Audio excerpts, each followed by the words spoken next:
I cut off my mom after she tried to force my son to call her mom.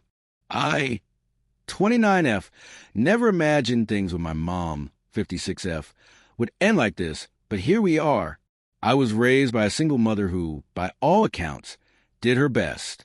But her best came with a lot of strings. Growing up, she was extremely controlling. I couldn't go to sleepovers, couldn't choose my own clothes, and had to follow her exact plan for my life, including which college to attend, what to major in, even who I dated. I didn't realize how suffocating it all was until I moved out for college and finally had some room to breathe. Fast forward today, I'm happily married with a 3-year-old son. My husband and I are very intentional about raising our son with love, boundaries, and emotional security. Everything I felt I lacked growing up, my mom was someone involved at first, and we let her see him on weekends. But she constantly criticized how we were raising him. Everything was a suggestion, but in that passive-aggressive, guilt-trippy way she's always had.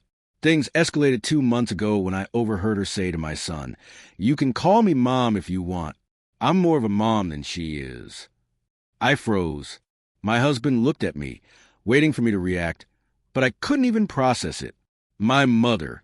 Who knows how hard motherhood has been for me, how hard I fought generational patterns, was trying to replace me in my own son's life.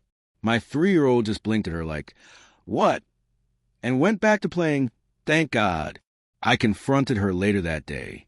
She played dumb at first and said, "I was just joking. You're overreacting as usual." And when I didn't back down, she said, "Well, if you weren't so cold and robotic as a mother, maybe you would need another one." That was it for me. I told her she would not be seeing us for a while, possibly ever. I blocked her number.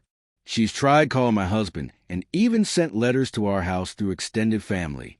My aunt texted me saying I was being cruel, that my mom is just lonely and doesn't mean it that way. But I'm tired of excusing toxic behavior just because it comes from someone who raised me. My job as a mom is to protect my child, including from my own mother if I have to. I don't know if we'll ever speak again. Maybe someday, if she actually takes accountability. But right now, I finally feel free, and I feel like my son is safe. Thanks for letting me get that off my chest. Hi again, Reddit. I didn't expect so many people to read or comment on my last post, but I want to thank everyone who reached out, validated me, or even shared their own stories. It honestly helped more than you know. A few of you asked for an update, and well, things have escalated. So after I cut off contact, my mom didn't back off.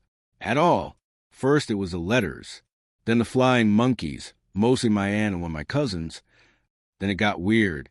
She mailed my son a package with a note signed, "Love, Mommy number 1. Inside were clothes in the exact style I've said we don't like loud cartoon characters, which overstimulate him. A big stuffed animal, and a framed photo of her holding him as a baby. No photos of me. None with my husband. Just her. I didn't give it to him. I sent it back with a short note asking her not to contact us again unless she was willing to apologize and respect boundaries. And here's where it gets really crazy. She showed up at my son's preschool. I wish I was kidding. She told the front desk she was his other mother and tried to check him out early. Luckily, they have a strict parent list and refused. But I was shaking when they called me. I immediately called a lawyer. We now have a formal cease and desist letter drafted and sent, and we've started the paperwork for a restraining order if she continues this behavior. My husband has been incredibly supportive, but I can see this whole thing is taking a toll on him too. He never had to deal with this kind of dysfunction growing up. I can tell it shocks him that someone's mother could act this way. And honestly, I'm still shocked too. It's like she's spiraling now that she realizes she can't control me anymore. She always said things like, "I sacrificed everything for you," and "You're my only purpose," and I used to feel guilty. Now it feels manipulative, borderline obsessive, and honestly unsafe. We're talking with therapists as a couple, and we'll start individual sessions soon. I'm also looking into trauma-informed parenting groups because I want to end this cycle. I don't want my son to grow up with even an ounce of the emotional manipulation I grew up with. Anyway, that's where we're at. It's not peaceful yet, but it feels right. If you're in a situation like mine, trust your gut. Just because someone shares your DNA doesn't mean they have the right to damage your peace. Thanks again, Reddit. Hi again, Reddit. It's been about 6 weeks since my last post, and I want to close the loop, both for myself and for everyone who's been following this chaotic ride. A lot has happened, some of it healing, some of it not. After the preschool incident and the cease and desist letter, things went quiet. Too quiet. I was constantly waiting for the next letter, the next ambush. Every time the doorbell rang, my heart raced, but nothing came. Then, 2 weeks ago, I got a call from a number I didn't recognize. I let it go to voicemail. It was my aunt. The message was short.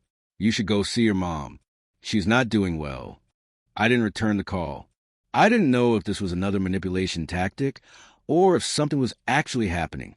My husband said, "Whatever you decide, I'll support, but don't feel obligated." That helped more than I can say. I sat on the message for 5 days. Finally, I reached out not to her, but to the hospital mentioned in the voicemail. It was real. My mom had been admitted for what they called a mental health and exhaustion crisis.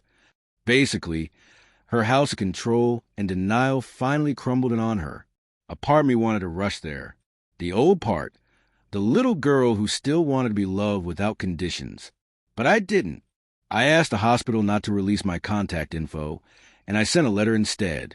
Just 1 page. I'm sorry you're in pain. I hope you get the help you need. But I can't be the one to fix you. Not anymore. I need to be the mother you weren't able to be. For my son. That was it. No apology came. But the silence after that felt different. Not threatening. Just empty. Like the end of a storm. The kind where everything is still soaked and broken. But the wind finally stopped screaming. My therapist says that this might be the most closure I ever get. I'm still grieving. Not her exactly, but the idea of her. The version of her I spent years hoping would show up. But I'm also proud of myself. Because I chose to protect my peace. I chose to protect my child. My son is thriving. He doesn't know anything is wrong. He still calls me mommy and runs into my arms every morning like I'm his entire world. And honestly, that's enough. That's more than enough. To everyone who saw me, who reminded me I wasn't crazy or cruel, thank you. You helped me feel like I had a family when mine felt like a threat. I'm going to let this chapter end now. Not with a big reconciliation or revenge, just a boundary that finally held. And peace. Hey, Reddit. Just wanted to share one last update. Not because anything dramatic happened, but because something better did. Nothing. No letters. No packages. No surprise appearances at school. My mom never responded to my letter. I don't know if she ever will. Part of me used to obsess over that silence, what it meant, if it was a calm before another storm. But now, I've accepted it for what it is. Space. My therapist asked me a simple question a month ago that stuck with me. If she never changes, can you still be okay? At first I said no, but now I think I can say yes. And not just okay, I'm better. Not perfect. Still healing. But better. Here's what's changed. My son is happy and safe. He's 4 now and has zero memory of any of the tension. He recently drew a picture of our family. In preschool, it was just me, him, and my husband, with the son smiling in the corner. I cried in the car after I saw it. I started writing. Not for Reddit, but for myself. Journaling turned into small essays, and now I'm working on a piece about generational trauma and boundaries. It's not polished, but it's honest. Maybe one day I'll share it more publicly. We've redefined family. Holidays are quieter but kinder. We invite people who feel like family, even if there's no blood relation. Friends, neighbors, my husband's siblings. Our table isn't big, but it's peaceful. I stopped feeling guilty. That one took the longest. But guilt is just a hook manipulators use to reel you back in. I've started recognizing the difference between guilt and grief. Grief is okay. Guilt is optional. Sometimes I still look at old photos of her, ones where she's smiling, holding me as a baby. I don't delete them. I don't hate her. I just don't let that version rewrite the reality I've lived. She was my mother, but I'm my son's mother now. And that role is everything to me. If you're reading this and sitting on the edge of a decision that terrifies you, cutting off a parent, walking away from someone who raised you but hurt you, just know it's not easy, but it can be freeing. You don't owe anyone access to your peace. Thank you for being part of this journey, Reddit. I'm logging off now, probably for a while, but I wanted to say, I'm okay. We're okay. And that's a story worth ending on. It's been almost 9 months since I cut off contact with my mom. After the preschool incident, the cease and desist letter, and her mental health crisis, everything had gone quiet until last Saturday. I was folding laundry while my son napped. My husband had gone to grab groceries. And then there was a knock at the door. I checked the peephole. It was her. No warning. No letter. Just her. Standing on my porch, looking older, smaller. Somehow, my first instinct? Panic. I almost didn't open it. But something in me, call it curiosity or closure, unlocked the door and stepped outside. I didn't invite her in. I didn't hug her. I just looked at her and waited. She didn't cry. She didn't rage. She didn't even flinch when I didn't say anything. She said, I'm not here to fix anything. I know I can't. I just wanted to say I'm sorry. Not because I want to be let back in, but because you deserve to hear it. And that shook me, not because it erased everything, but because it was the first time she spoke to me like I was a person, not a possession, not a reflection of her, not a disobedient daughter. Just me. She said she's been in therapy since her hospitalization, that she's had to unpack her own upbringing, her control issues, and her belief that motherhood meant ownership. She said, I try to raise you to be strong, but I didn't realize that meant you'd be strong enough to walk away from me. Then she asked if I'd ever consider sitting down with her and a therapist, not to force a reunion, just to talk. When she said it, she didn't look hopeful, she looked terrified, like she knew it might be a no. And honestly, I still haven't given her an answer. She handed me a letter, a handwritten one, no manipulations, just memories, regrets, and what she called the apology I should have made years ago. We stood there in silence for a while. Then I said, thank you. I'm not ready, but I'll think about it. She nodded, said that's more than I deserve, and left. I went inside. I didn't cry. I didn't rage. I just sat on the floor with her letter in my lap for a long time. I haven't read it yet. I might not for a while. But I will say this. It's strange how something can hurt and heal at the same time. I don't know what happens next. Maybe nothing. Maybe a slow, cautious rebuilding. Maybe a single conversation, and then space again. But for the first time, I don't feel haunted by her absence or afraid of her presence. She said sorry, and I finally believe she meant it. That doesn't fix the past, but it does make the future feel a little less heavy. It took me 3 weeks to open her letter.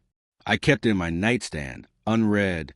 I'd stare at it some nights like it might explode, like opening it would undo all the boundaries I fought so hard to build. But one night after my son fell asleep and my husband was working late, I sat on the floor, unfolded it, and read every word. It wasn't perfect. It was raw, awkward, emotional. She didn't try to justify what she did, but she explained where it came from. The control, the possessiveness, the obsession with being needed. She wrote things like, I made you feel like love had strings. It shouldn't have. I confuse fear with respect. I see that now. I can't undo the damage, but I want to stop adding to it. The next day, I texted her. I'm willing to try one therapy session. One. She replied, thank you. I'll set it up. Nothing more. 2 weeks later, we sat across from each other in a neutral tone room with a very calm therapist in between us. I didn't know what to expect. Honestly, I expected her to cry or fall apart or try to guilt me, but she didn't. She listened. That alone felt like a miracle. I told her things I've never had the space to say, that I don't trust her, that I've been parenting through fear because I'm terrified I'll turn into her, that I've woken up in a sweat dreaming about my son, calling someone else mom, and feeling powerless to stop it. She didn't interrupt. She didn't say, but I was doing my best. She just said, I hurt you. I tried to raise a daughter who would love me, but I made it impossible for you to feel safe enough to love me freely. We sat in silence after that for a while. Then the therapist asked what I wanted. I said, I don't know yet, but I'm here. And my mom said, then that's where I'll start. Since then, we've had 2 more sessions. No huge breakthroughs, but no explosions either. I'm not ready for her to see my son. I've told her that. She accepted it. For now, my husband is cautiously optimistic. He's proud of me for holding boundaries and making space for healing. That balance, it's hard, but I'm doing it. The weirdest part? I feel lighter. Like this tangled knot I've been carrying for years has finally started to loosen. There's still a long way to go. This isn't a reconciliation. It's the start of a reckoning. But it's mine, and I'm doing it on my terms. It's been almost a year since I went no contact with my mom, and 5 months since we started therapy together. I didn't think I'd ever say this, but we're healing. After 4 sessions, I asked her to write down what she wanted from me. Not what she thought she deserved, but what she hoped for. She took it seriously. No guilt trips. No backhanded comments. Just 3 things. To be someone I could trust again. To someday meet her grandson with my permission. To give without expecting anything back. It floored me, because for the first time in my life, she didn't demand love. She asked for a chance to earn it, so I gave her a small one. I invited her to come to my house. Just me and her. My husband took our son out to the park. She was nervous. So was I. But we sat in the kitchen, had tea, and just talked. Not about the past. About now. About how I like gardening. About the preschool we picked for our son. About my husband's new job. She didn't offer advice. She didn't correct me. She just listened, and then she said something that stuck with me. It's not that I want to be in control anymore. I just want to be present, even if it's from a distance. A month later, I invited her to meet her grandson at a public park. Just an hour. No promises beyond that. She cried when she saw him, but quietly, respectfully. She didn't overwhelm him. She let him take the lead. He showed her his toy truck and asked if she liked peanut butter. She laughed and said, I love peanut butter. It was a good hour. Since then, we've seen her 3 more times. Always on our terms. Always with clear boundaries. And to her credit, she's respected every one of them. Is everything perfect? No. Do I fully trust her yet? Not quite. But the version of her I'm seeing now, this quiet, steady, humbler version, she feels like someone new. Or maybe someone she always was underneath the fear and control. I don't know. What I do know is I'm not afraid of her anymore. I'm not angry every time I see her name. I'm not waiting for the next manipulation. I'm just curious and cautiously hopeful. And that's enough for me right now.